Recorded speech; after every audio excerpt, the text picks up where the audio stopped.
सिद्धेभ्यः नीरनिधि से धीर हो, वीर बने गंभीर, पूर्ण तैर कर पालिया भवसागर का तीर।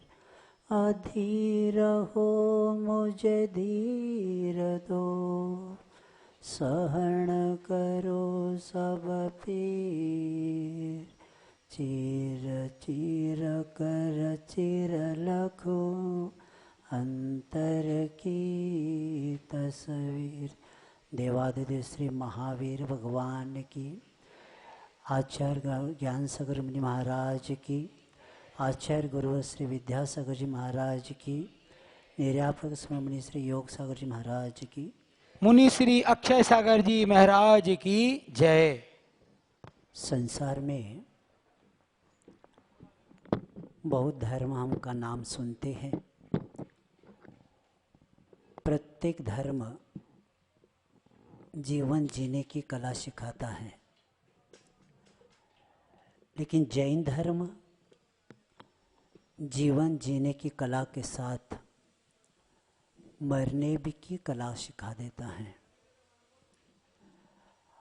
और इसके लिए सर्वांगीण और विशद रूप से प्रत्येक आत्मा को परमात्मा बनने के लिए इस संलेखना का विषय देकर प्रत्येक व्यक्ति साधक के लिए एक खुला द्वार हमारे सामने है। उसमें जो साधक अपनी साधना करता है और साधना का लक्ष्य यही रहता है कि अंत में मुझे देह का विसर्जन करना है, लेकिन वह संलेखना के साथ करना है। सतलेखना जो अच्छी तरह से हमें क्रश करना है। कषाय और शरीर को क्रश करना बहुत महत्वपूर्ण माना है संलेखना के लिए। और इस संलेखना में प्रत्येक व्यक्ति अपने जीवन में इसी को लक्ष्य अगर बनाएगा तो प्राप्त कर सकता है। लेकिन संसारी इस संसार के दौड़ धूप में अपना कार्य करता रहता है और उसको बाद में पता भी नहीं चलता कि मृत्यु के पास मैं पहुंच गया हूं, और उसी में वह निकल जाता है। इसीलिए पहला जीवन का लक्ष्य बने और लक्ष्य के अनुसार साधन को अपनाए। अगर वो प्राप्त भी न हो जाए, लेकिन लक्ष्य को साथ में होने कारण मृत्यु के बाद योग्य द्रव्य क्षेत्र काल मिलने की भावना यानी पुण्य अपने को मिल जाता है। और ऐसे संलेखना कब लेना चाहिए, इसके लिए आचार्यों ने साधकों के कहा है। उपसर्ग है, दुर्भिक्ष जब पड़ जाता है, जब व्यक्ति बुढ़ापन प्राप्त करता है और जब रोग को प्राप्त करता है, तब उनको कहा है जब इसका हम प्रतिकार नहीं कर पाते हैं तब आपको धर्माय तनो विमोचन माहू, धर्म के लिए शरीर का विमोचन करना है। ये शब्द विमोचन शब्द बहुत महत्वपूर्ण है। एक छोड़ना होता है और एक छूटना होता है। शरीर छूटना नहीं चाहिए, शरीर को हम छोड़ना चाहिए, क्योंकि ये विमोचन शब्द देके समंत भद्राचार्य हम लोगों के लिए यही बात करते कि शरीर के प्रति अब हमें कब कौन सा कार्य करना है जिसके द्वारा हम ये साधना करते करते शरीर को छोड़ सकते हैं। शरीर छूटना नहीं चाहिए, क्योंकि अभी तक धर्म के साथ जिए हैं तो धर्म के साथ ही मरण होना चाहिए, और संलेखना को प्राप्त करना ही धर्म के साथ ही मरण हमारा हो जाता है। और जो व्यक्ति संलेखना नहीं ले पाता उनके लिए कहा है कि जीवन में आपने इतना कार्य किया लेकिन अंतक्रियाधिकरणम तप फल सकल दर्शन स्तुवते। आचार्य संबंधभद्र महाराज कहते कि अंत में प्रत्येक व्यक्ति को तप का फल अगर कोई है तो सर्वज्ञ देव हमें बताते हैं कि प्रत्येक व्यक्ति को अंत में संलेखना लेना ही चाहिए। अगर नहीं लेते तो उन्होंने कहा जीवन भर शस्त्र चलाने का ज्ञान प्राप्त किया और जब लड़ाई का समय आया तो शस्त्र उन्होंने नहीं चलाया, तो इससे क्या होगा। इसलिए धर्म की सुरक्षा अगर हमें करना है, धर्म के साथ हमें अंत में जैसे उपसर्ग आदि जो हमने बात आपके सामने रखी, जो कि 4 प्रकार के उपसर्ग होते हैं। जब व्यक्ति बूढ़ा हो जाता है तो जब जैसी जरा वह व्यक्ति प्राप्त करता है तो उसको पहले से क्या करना चाहिए, तैयारी करना चाहिए, तब जाकर।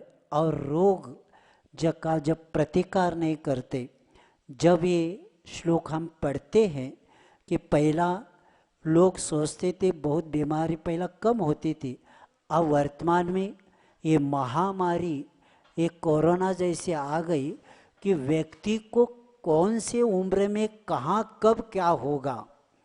इसीलिए उम्र के साथ संबंध संलेखना का नहीं रखना। अपने आए हुए रोग का हमें अगर प्रतिकार नहीं करते तो हमें किसके लिए तैयार होना चाहिए, संलेखना को तैयार होना चाहिए।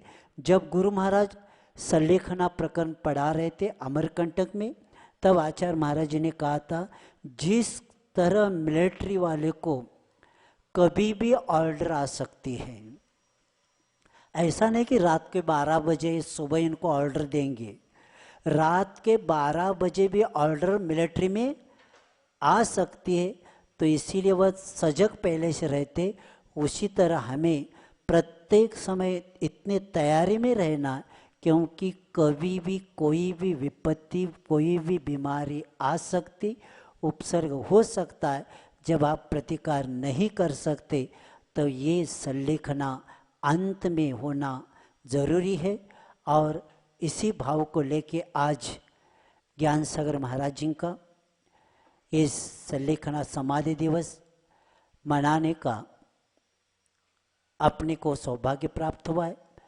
और यह लक्ष्य हमारा यही रहेगा कि ऐसे महान साधक जिन्होंने साहित्य की साधना अपने जीवन में प्रत्येक क्षेत्र में साधना करते हुए अंत में जो जीवन का लक्ष्य था उसी लक्ष्य को प्राप्त करने की दृष्टि से जब आचार्य पद छोड़ के जब मुनि विद्यासागर जी को पद दे रहे थे, तब थोड़ा सा विकल्प मुनि विद्यासागर जी को हुआ। तब 4 शब्द उन्होंने वहाँ रखे कि आपका कर्तव्य, आपकी गुरु सेवा और आपकी भक्ति और आगम का उल्लंघन नहीं होना चाहिए।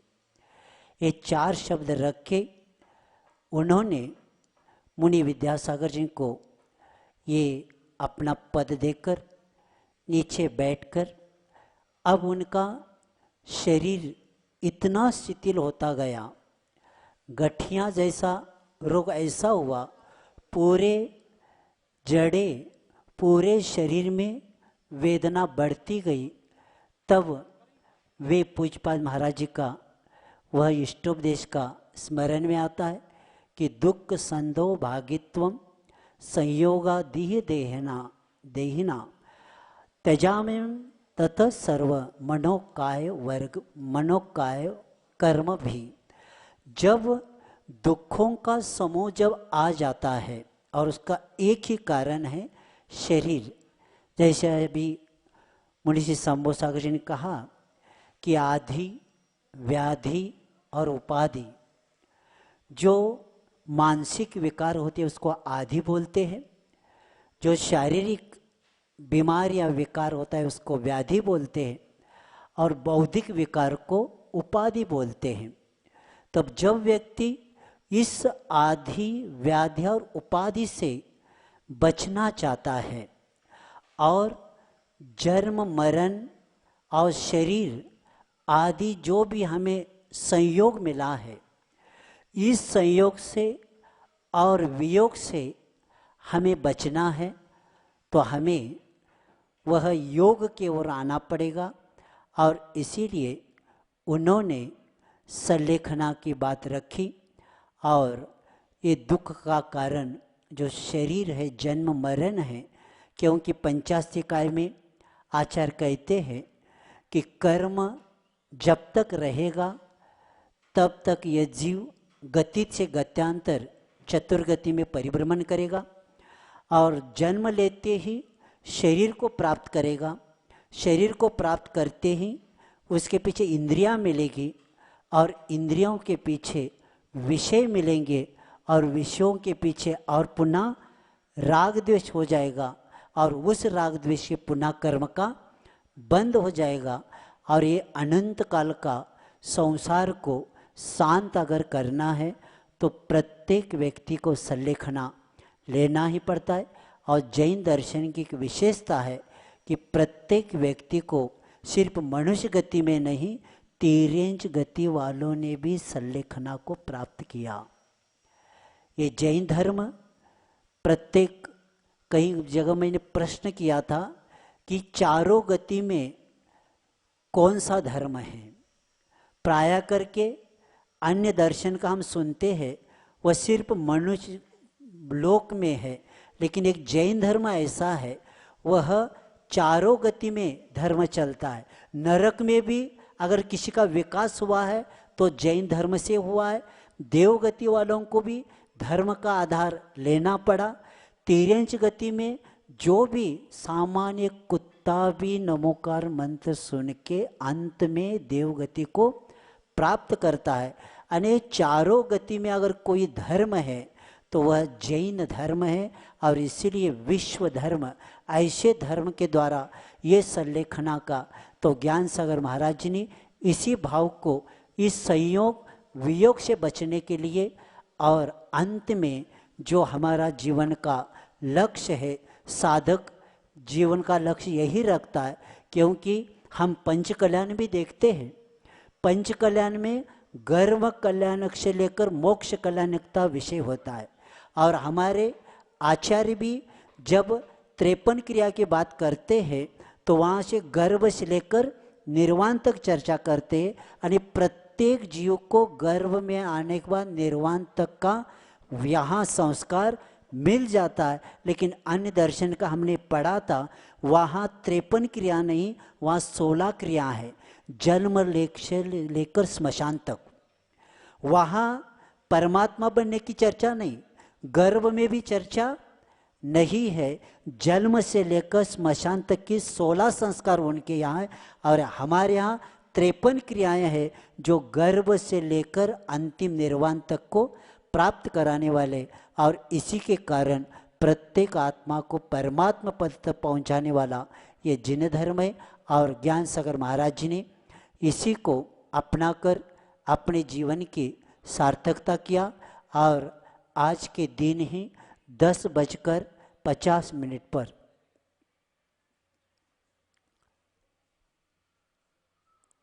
इसी समय उन्होंने अंतिम देह का विसर्जन किया और हमारे लिए एक ऐसे व्यक्ति को दिया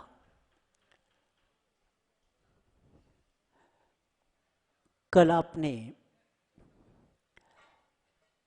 आचार्य महाराज जी की वेदना को देखा होगा। इतना पूरे क्षेत्र में, पूरे जगह प्राणी मात्र के लिए इतना कार्य करने के बाद भी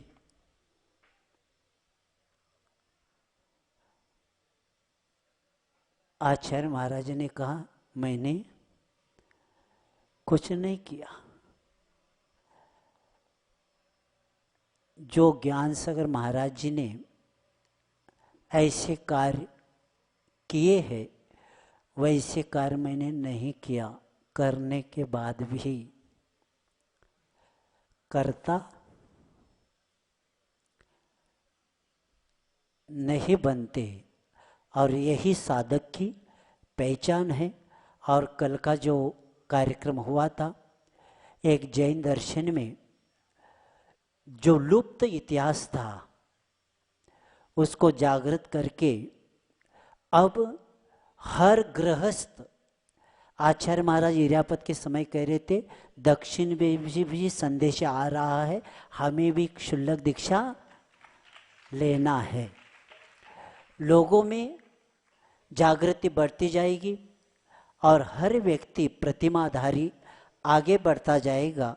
और जो हमारे सामने 11 प्रतिमा की जो बात हुई थी कि 11 प्रतिमा के साथ जो कार्य होता है वह 11 प्रतिमा का आरोपण करके उनको लंगोट और जो दुपट्टा दे के ये बहुत बड़ा कार्य किया। और वो देख के बहुत लोगों की भावना हो रही।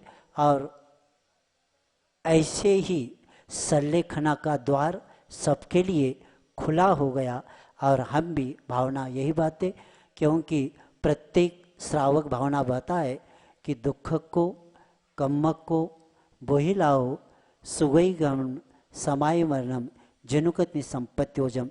इसी भावना के साथ अहिंसा परम धर्म की बोलिए मुनि